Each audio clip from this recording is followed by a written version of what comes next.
សួស្តីពីមិត្តទាំងអស់គ្នាស្វាគមន៍សាជាថ្មីមកកាន់ការសម្ដែងសាច់រឿង anime របស់មានជាបន្តទៀតហើយថ្ងៃនេះដែរយើងនឹងបន្តសាច់រឿងរបស់យើងនៅក្នុងភាគបន្តផងដែរសង្ឃឹមថាអ្នកទាំងអស់គ្នាចូលចិត្តការសម្ដែងសាច់រឿងនេះនិងជួយចុច like subscribe ដាក់សញ្ញាកណ្ដឹងឲ្យមានម្នាក់មួយហើយកុំឲ្យខាតពេលវេលាយូរយើងទៅតាមដានសាច់រឿងរបស់យើងទាំងអស់គ្នាអ្នកផ្សេងទៀតមានការចាប់អារម្មណ៍យ៉ាងខ្លាំងចំពោះភាពរឹងមាំរបស់ក្មេងស្រីនោះប៉ុន្តែឡាក់អាចមើលឃើញថាវានឹងមានគ្រោះថ្នាក់ប្រសិនបើពួកគេនៅទីនេះដូច្នេះគាត់ប្រាប់ពួកគេឲ្យចេញពីទីនេះពួកគេដឹងយ៉ាងច្បាស់ថាពួកគេមិនមានឱកាសប្រឆាំងនឹងសត្វចម្លែកនោះទេដូច្នេះពួកគេយល់ព្រមចាកចេញដោយមិនប្រកែកតែតាមនេះឡាក់បានចេញទៅខាងក្រៅហើយស្រែកសួរក្មេងស្រីនោះថាតើនាងត្រូវការជំនួយដែរទេប៉ុន្តែនាងប្រាប់គាត់ថានាងមានសមត្ថភាពគ្រប់គ្រាន់ក្នុងការចាត់ការសត្វចម្លែកនេះដោយខ្លួនឯងដូច្នេះនាងមិនត្រូវការជំនួយពីគាត់ទេដោយសារតែនាងចង់ដោះស្រាយរឿងនេះដោយខ្លួនឯងឡាក់សម្រាប់ចិត្តនៅឆ្ងាយពីការប្រយុទ្ធសិនប៉ុន្តែនៅពេលដែលការប្រយុទ្ធនៅតែបន្តសៀមិនទាន់មានការរីកចម្រើនគួរឲ្យកត់សម្គាល់នៅឡើយទេហើយឡាក់សួរនាងម្ដងទៀតថាតើនាងប្រកាសឬអត់ថានាងមិនចង់បានជំនួយពីគាត់សៀទទូចថានាងមានសមត្ថភាពគ្រប់គ្រាន់ដើម្បីឈ្នះការប្រយុទ្ធនេះប៉ុន្តែតាមការមើលឃើញរបស់ឡាក់វាមិនចឹងទេព្រោះគាត់អាចមើលឃើញថាដាវរបស់នាងនឹងមិនអាចប្រើការបានយូរទៀតឡើយមើលសន្ទុះបន្ទាប់ពីគាត់និយាយបែបនេះដាវរបស់សៀបានបែកខ្ទេចខ្ទីជាអំណាចហើយដោយសារឥឡូវនេះនាងកំពុងស្ថិតនៅក្នុងគ្រោះថ្នាក់ឡាក់ក៏សម្រេចចិត្តចូលអន្តរាគមន៍ហើយសម្រាប់សត្វចម្លែកនោះភ្លាមដោយកាត់វាជា4ចំណែកក្មេងស្រីនោះបញ្ញាប់យ៉ាងខ្លាំងចំពោះកម្លាំងរបស់ឡាក់ហើយនាងដឹងថានាងបានឆ្លើយដាក់គាត់មុននេះដូច្នេះនាងក៏ចាប់ដើមរៀបរឹកហើយណែនាំខ្លួនឯងជាកូនស្រីរបស់ដានថានដែលជាមេកុលសម្ព័ន្ធ Biskin ភាគខាងកើតបន្ទាប់មកនាងអរគុណឡាក់ដែលបានជួយសង្គ្រោះជីវិតរបស់នាងហើយសួរគាត់ថាតើគាត់ជានរណាហើយឡាក់និយាយដោយមោទនភាពថាគាត់គ្រាន់តែជាអ្នកផ្សងព្រេង rank F តែប៉ុណ្ណោះសៀហៅឡាក់ជាមនុស្សកុហកភ្លាមព្រោះគ្មានផ្លូវដែលគាត់អាចជាអ្នកផ្សងព្រេង rank F បាននោះទេខណៈដែលគាត់ខ្លាំងបែបនេះប៉ុន្តែបន្ទាប់មកគាត់បានយកកាតហ្គៀរបស់គាត់ចេញមកដើម្បីបញ្ជាក់ថាគាត់ពិតជាមាន rank F ពិតមែននាងសួរថាតើរឿងនេះអាចទៅរួចដល់របៀបណាព្រោះគាត់មានថាមពលខ្លាំងពេកមិនសមជាអ្នកផ្សងព្រេង rank F ទេប៉ុន្តែឡាក់និយាយថានោះជារឿងវែងឆ្ងាយបន្តិចបន្ទាប់មកគាត់សួរសៀថាតើនាងមាន rank អ្វីហើយនាងប្រាប់គាត់ថានាងមាន rank B ប៉ុន្តែបន្ទាប់ពីដឹងថាឡាក់ខ្លាំងមិនគួរជឿនាងក៏មានអារម្មណ៍ខ្មាស់បន្តិចចំពោះខ្លួនឯងដែលបានប្រាប់គាត់ឲ្យនៅឆ្ងាយពីការប្រយុទ្ធមុននេះឡាក់ប្រាប់នាងថានាងមិនចាំបាច់ព្រួយបារម្ភពីរឿងនោះទេព្រោះគាត់ដឹងថានាងនិយាយបែបនោះដោយសារតែនាងគិតថាគាត់ជាអ្នកផ្សងព្រេងថ្មីថ្មោងហើយមិនចង់ឲ្យគាត់រងរបួសហើយដល់ផ្អែកលើអ្វីដែលនាងដឹងនៅពេលនោះវាជាការសម្រេចចិត្តត្រឹមត្រូវសម្រាប់នាងក្រៅពីនេះឡាក់សួរនាងថាតើនាងអាចប្រាប់គាត់អំពីសត្វចម្លែកដែលលាក់ខ្លួនជ្រៅនៅក្នុងរូងភ្នំនោះបានដែរទេហើយសៀស្រឡាំងកាំងបន្តិចបន្ទាប់ពីឮគាត់សួរបែបនោះឡាក់បានឮនាងហៅ Hobgoblin នោះថាជាអ្នកអំរើមុននេះហើយវាមានន័យថាមានអ្វីមួយដែលមានថាមពលជាងវានៅទីនោះដូច្នេះគាត់ក៏ចង់កម្ចាត់វាចោលបេសកកម្មរបស់គាត់ប្រហែលជាគ្រាន់តែសម្រាប់ Goblin តែប៉ុណ្ណោះប៉ុន្តែប្រសិនបើមានអ្វីមួយនៅទីនោះដែលអាចបង្កការគំរាមកំហែងដល់អ្នកភូមិនៅក្បែរនេះដូច្នេះគាត់ចង់កម្ចាត់វាចោលសៀប្រាប់ឡាក់ថាការកម្ចាត់សត្វចម្លែកនោះមិនមែនជារឿងងាយស្រួលនោះទេព្រោះអ្វីដែលពួកគេត្រូវប្រឈមមុខគឺ Vampire Lord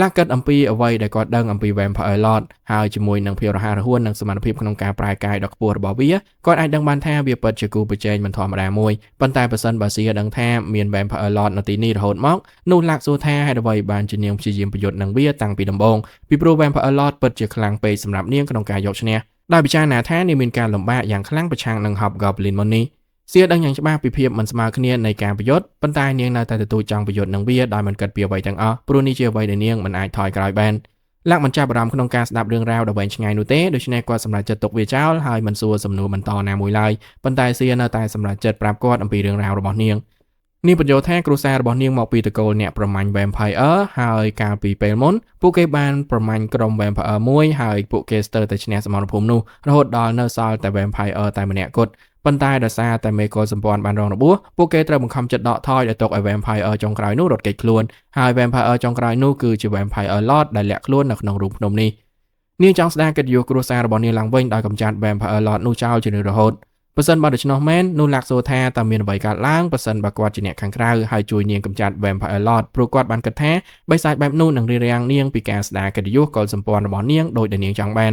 នប៉ុន្តែសៀប្រាប់គាត់ថាវាមិនជាបញ្ហាទេថាតើអ្នកណាសម្លាប់ Vampire Lord ដរាបណាវាបានងាប់ដូច្នេះនាងត្រូវបានអនុញ្ញាតឲ្យទទួលយកជំនួយក្នុងករណីនេះឡាក់បានបកគលដាវរបស់គាត់ឲ្យនាងហើយប្រាប់នាងឲ្យប្រើវាព្រោះនាងមិនអាចប្រយុទ្ធដោយគ្មានអាវុធបានទេហើយនៅពេលដែលនាងសួរថាតើគាត់នឹងប្រើអ្វីបើសិនបើគាត់ឲ្យដាវរបស់គាត់មកនាងឡាក់ប្រាប់នាងថាមិនចាំបាច់បារម្ភពីគាត់ទេព្រោះគាត់នៅតែខ្លាំងទោះបីប្រើដៃទៅទេក៏ដោយដំបូងសៀសន្មតថាឡាក់ប្រហែលជាកំពុងអួតអំពីការអាចប្រយុទ្ធដោយដៃទៅទេបានហើយគាត់គ្រាន់តែចង់រកលេសដើម្បីធ្វើឲ្យនាងប្រឈមមុខនឹង Vampire Lord ដើម្បីកិត្តិយសរបស់នាងប៉ុន្តែតាមពិតឡាក់ពិតជាខ្លាំងដោយប្រើតែដៃទៅទេពីព្រោះគាត់អាចសម្លាប់ Goblin មួយចំនួនដែលពួកគេជួបប្រទះដោយប្រើតែមួយកណ្ដាប់ដៃនិងទាត់មួយជើង សៀមិនចង់ជឿថាលាក់ខ្លាំងចឹងទេហើយលាក់ចង់ចាំពីអារម្មណ៍របស់គាត់ការពីគាត់នៅប្រយុទ្ធជាមួយនឹងអ្នកផ្សេងទៀតពួកគេទាំងពីរអ្នកខ្លាំងជាងគាត់ដូច្នេះគាត់មិនអាចធ្វើអ្វីបានច្រើនទេក្រៅពីការប្រើវេទមន្តនៅពីខាងក្រោយទោះជាណាក៏ដោយបន្ទាប់ពីប្រឈមមុខនឹងកងទ័ពរបស់ស្ដេចបិសាចអស់រយៈពេល10ឆ្នាំគាត់ត្រូវបានបង្ខំឲ្យស្ទាត់ជំនាញក្បាច់គុណប្រសិនបើគាត់ចង់រួចជីវិតដូច្នេះឥឡូវនេះវាជារឿងធម្មតាសម្រាប់គាត់នៅទីបំផុតពួកគេបានទៅដល់បន្ទប់របស់ Vampire Lord ហើយ Vampire Lord បានចំអកឲ្យពួកគេនៅពេលដែលពួកគេចូលទៅព្រោះវាស្គាល់សៀហើយប្រាប់នាងថានាងកំពុងតែមានអំនួតខ្ពស់ពេកហើយប្រសិនបើនាងគិតថានាងអាចកម្ចាត់វាដោយបែបនេះបានវាត្រូវការអ្វីគ្រប់យ៉ាងដែលឪពុករបស់នាងមានដើម្បីធ្វើឲ្យ Vampire Lord រលាត់ស្បែកបន្តិចដូច្នេះគ្មានផ្លូវដែលសៀនឹងអាចធ្វើអ្វីវាបាននោះទេទោះជាណាក៏ដោយវាចង់អរគុណដែលនាងបានជួយវាក្នុងការនាំមនុស្សមកទីនេះ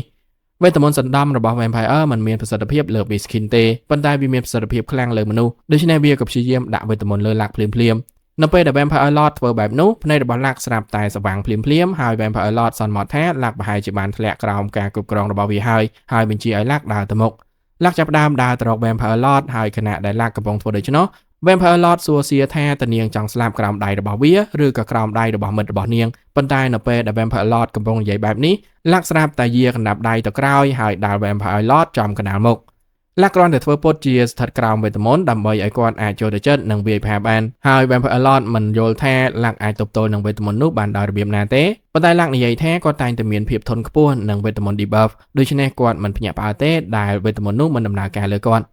Vampire Lord ភ្ញាក់ផ្អើលម្ដងទៀតព្រោះវាមិនចង់ជឿថាភាពធន់ធម្មជាតិរបស់លាក់គឺគ្រប់គ្រាន់ដើម្បីយកឈ្នះលើវេទមន្តសណ្ដំរបស់ Vampire Lord នោះទេប៉ុន្តែចំពោះរឿងនោះលាក់មិនគិតថាវាសមនឹងហៅខ្លួនឯង Vampire Lord នោះទេព្រោះគ្មានអ្វីដែលវាបានបង្ហាញរហូតមកទល់ពេលនេះមើលទៅគួរឲ្យចាប់អារម្មណ៍ឡើយ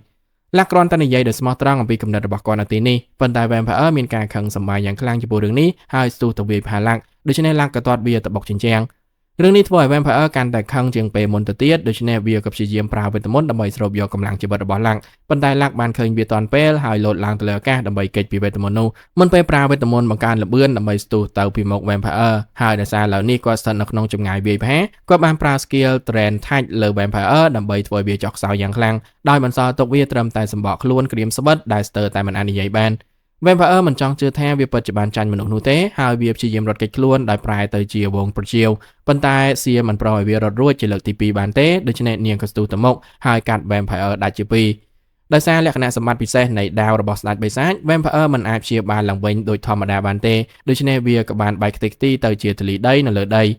បន្ទាប់ពី Vampire ងាប់សៀអរគុណលាក់ដែលបានអនុញ្ញាតឲ្យនាងប្រើដាវរបស់គាត់ហើយបកគលវាទៅឲ្យគាត់វិញប៉ុន្តែនាងនិយាយថានាងមានអារម្មណ៍ពីថាអំពើចម្លែកមួយចេញពីវាហើយនាងសួរលាក់ថាតើគាត់ដឹងថាវាជាអ្វីដែរទេប៉ុន្តែលាក់ធ្វើពុតជាមិនដឹងហើយប្រាប់នាងថានាងប្រហែលជាសមាសម័យហើយព្រោះគាត់មិនចង់បង្ហាញថាដាវនេះតាមពិតជារបស់ស្ដេចបិសាចឡើយបន្ទាប់មកសៀបានដើរទៅរកកំណរផេះរបស់ Vampire ហើយចាប់ផ្ដើមជីកកកាយវាដូច្នេះលាក់សួរនាងថាតើនាងកំពុងធ្វើអ្វីហើយនាងបញ្យល់ថានាងកំពុងស្វែងរកមេដាយបណ្ដាសាដែល Vampire ទម្លាក់លាក់មិនដឹងថាមេដាយបណ្ដាសានោះជាអ្វីទេព្រោះរបស់ទាំងនេះមិនមាននោះទេប្រហែលជា10ឆ្នាំមុនដូច្នេះសៀបញ្យល់គាត់ថា Vampire Lord ជាច្រើនមានមេដាយបែបនេះនៅក្នុងខ្លួនរបស់ពួកវាហើយនៅពេលណាដែលពួកវាបឺតឈាមឬក៏សម្លាប់នរណាម្នាក់មេដាយនោះនឹងស្រូបយកថាមពលបណ្ដាសាមួយចំនួន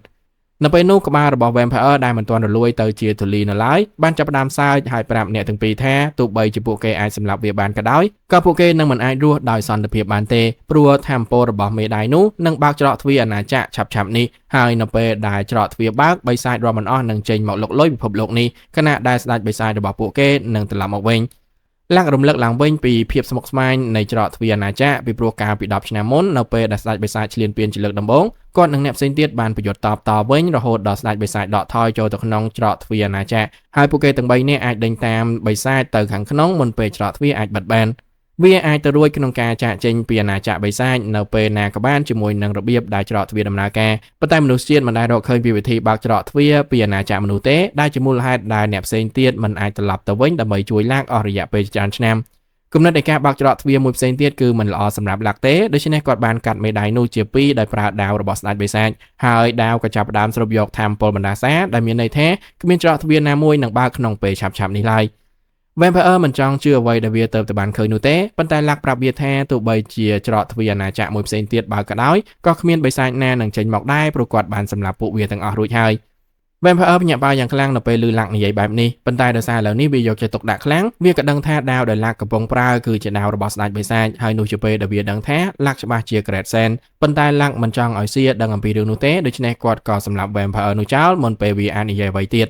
បន្ទាប់មកលាក់ព្យាយាមផ្លាស់ប្ដូរប្រធានបទដោយសុំទោសសៀសម្រាប់ការកាត់មេដាយនោះជាពីរហើយនាងប្រាប់គាត់ថាវាមិនមែនជាបញ្ហាទេប៉ុន្តែសំខាន់ជាងនេះទៅទៀតនាងទៅបានឮ Vampire នោះហៅលាក់ថា Great Sen ហើយនៅពេលដែលនាងគិតអំពីរឿងនេះវាបញ្យល់ពីមូលហេតុដែលលាក់ខ្លាំងបែបនេះនាងសួរគាត់ថាតើគាត់ពិតជា Great Sen មែនឬអត់ហើយដំបូងលាក់ព្យាយាមបដិសេធប៉ុន្តែនៅទីបំផុតគាត់ត្រូវបានបង្ខំឲ្យទទួលស្គាល់អត្តសញ្ញាណពិតរបស់គាត់នៅតែសុំឲ្យនាងលាក់វាជាការសម្ងាត់សម្រាប់គាត់ព្រោះគាត់មិនចង់ឲ្យពិភពលោកដឹងថាគាត់នៅរស់ទេហើយសៀស្បត់ថាគ្មាននរណាម្នាក់នឹងដឹងអំពីរឿងនេះពីនាងឡើយបន្ទាប់ពីនោះពួកគេបានត្រឡប់ទៅហ្គីលវិញដើម្បីផ្ដល់របាយការណ៍អំពីអ្វីដែលបានកើតឡើងនៅក្នុងបេសកកម្មរបស់ពួកគេនៅថ្ងៃនេះហើយអ្នកទទួលភ្ញៀវញាក់បាយយ៉ាងខ្លាំងដែលពួកគេទទួលបានថ្មវេទមន្តរបស់ Goblin យ៉ាងច្រើនបែបនេះប៉ុន្តែវាដោយសារតែមាន Goblin ច្រើនជាងការរំពឹងទុកប៉ុណ្ណោះពួកគេក៏បានរាយការណ៍ពីអ្វីដែលបានកើតឡើងជាមួយ Vampire Lord ទៅកាន់ Guild ផងដែរប៉ុន្តែនៅពេលដែលពួកគេកំពុងចាកចេញសៀសួរលាក់ថាតើគាត់អាចនិយាយជាមួយ Goran ដោយផ្ទាល់ហើយប្រាប់ Goran អំពីអ្វីដែលបានកើតឡើងបានដែរទេលាក់សួរថាហេតុអ្វីព្រោះពួកគេបានរាយការណ៍រឿងនោះទៅ Guild រួចអស់ហើយដូច្នេះសៀប្រាប់គាត់ថានាងព្រួយបារម្ភថាវាអាចយឺតពេលក្នុងការធ្វើសកម្មភាពនៅពេលដែល Guild ផ្ទៀងផ្ទាត់សាច់រឿងនិងរាយការណ៍វាទៅ Goranលាក់អាចមើលឃើញពីចំណុចរបស់នាងដូច្នេះនៅពេលដែលគាត់ត្រឡប់ទៅវិមានរបស់ Goran វិញគាត់បានបង្ហាញមេដាយពាក់កណ្ដាលទៅ Goran ហើយប្រាប់ Goran ពីអ្វីគ្រប់យ៉ាងដែលបានកើតឡើងលាក់អាចបញ្ឈប់ច្រកទ្វារមួយផ្សេងទៀតមិនឲ្យបើកបានប៉ុន្តែ Vampire បាននិយាយអ្វីមួយអំពី Dark Lord នៅចំណុចមួយហើយនោះអាចបង្ហាញពីការឈ្លានពានដែលអាចកើតមានម្ដងទៀតដូច្នេះពួកគេត្រូវតែត្រៀមខ្លួន Goran អរគុណលាក់សម្រាប់ព័ត៌មាននេះហើយនិយាយថាគាត់នឹងឲ្យនរណាម្នាក់ពិនិត្យមើលប្រភពដើមនៃមេដាយនេះព្រោះវាអាចផ្ដល់ឲ្យពួកគេនៅតម្រុយមួយចំនួនអំពីច្រកទ្វារអាណាចក្រប៉ុន្តែក្នុងពេលនេះគាត់ចង់អរគុណដល់លាក់សម្រាប់ការមើលថែអ្នកផ្សងព្រេងថ្មីថ្មោងទាំងនោះពីព្រោះបើសិនបើគាត់មិនបាននៅទីនោះទេនោះពួកគេនឹងមិនអាចរួចជីវិតបានឡើយលាក់និយាយថាមិនចាំបាច់អរគុណគាត់ទេហើយគាត់រៀបនឹងចាកចេញប៉ុន្តែនៅពេលដែលគាត់បើកទ្វារគាត់បានឃើញកូនស្រីរបស់ Goran ឈ្មោះថា Celis ឈរនៅទីនោះ Goran គិតថានេះជាឱកាសដ៏ល្អដើម្បីណែនាំលាក់ឲ្យនាងស្គាល់ប៉ុន្តែមុនពេលគាត់អាចធ្វើដូច្នោះបាននាងបានដកដង្ហើមធំហើយដើរចេញលាក់សួរថាតើវាមានន័យយ៉ាងណាព្រោះវាហាក់ដូចជានាងមិនចូលចិត្តគាត់ដោយហេតុផលណាមួយប៉ុន្តែ Goran សន្មតថាកັບកិរិយារបស់នាងច្បាស់ជាសម្ដៅមករកគាត់ព្រោះនាងខឹងនឹងគាត់ដែលមិនអនុញ្ញាតឲ្យនាងក្លាយជាអ្នកផ្សងព្រេងគាត់ដឹងថា Celis មានជំនាញប៉ុន្តែការធ្វើជាអ្នកផ្សងព្រេងគឺជាការងារដ៏គ្រោះថ្នាក់មួយដូច្នេះគាត់ចង់រងចាំរហូតដល់ប្រពន្ធរបស់គាត់ត្រឡប់មកពីដំណើរការងាររបស់នាងវិញដើម្បីឲ្យពួកគេអាចពិភាក្សាគ្នាអំពីរឿងនេះជាលក្ខណៈគ្រួសារប៉ុន្តែដោយសារតែទង្វើរបស់ Celis នាពេលថ្មីៗនេះ Goran មានអារម្មណ៍ថានាងអាចនឹងចោះឈ្មោះធ្វើជាអ្នកផ្សងព្រេងដោយខ្លួនឯងហើយគាត់មិនអាចបញ្ឈប់នាងពីការធ្វើដូច្នោះបានទេដូច្នេះគាត់និយាយថាគាត់មានរឿងមួយចង់សុំលាក់គាត់និយាយថាគាត់ចង់ឲ្យលាក់តាមមើល Celis ដើម្បីធានាថានាងមិនជួបគ្រោះថ្នាក់អ្វីឡើយហើយលាក់យល់ព្រមធ្វើដូច្នោះប៉ុន្តែគាត់នៅតែមានអារម្មណ៍ថា Celis មិនចូលចិត្តគាត់ដោយហេតុផលណាមួយនៅព្រឹកបន្ទាប់លាក់បានដឹងពីមូលហេតុពីព្រោះពេលកំពុងញ៉ាំអាហារពេលព្រឹក Celis ស្រាប់តែនិយាយឡើងហើយបានចោទប្រកាន់លាក់ថាជាកូនប្រុសចុងរបស់ពុកនាងហើយសាច់រឿងរបស់យើងនៅក្នុងភាគនេះក៏បានមកដល់ទីបញ្ចប់អរគុណអ្នកទាំងអស់គ្នាសម្រាប់ការតាមដានទស្សនាតាំងពីដើមរហូតដល់ចប់សង្ឃឹមថាអ្នកទាំងអស់គ្នាចូលចិត្តការសម្រាយសាច់រឿងនេះនិងចូលចិត្ត Like Subscribe ដាក់សញ្ញាកណ្ដឹងឲ្យមានម្នាក់មួយអរគុណអ្នកទាំងអស់គ្នាហើយមានជួបអ្នកទាំងអស់គ្នានៅវីដេអូក្រោយទៀតបាយបាយ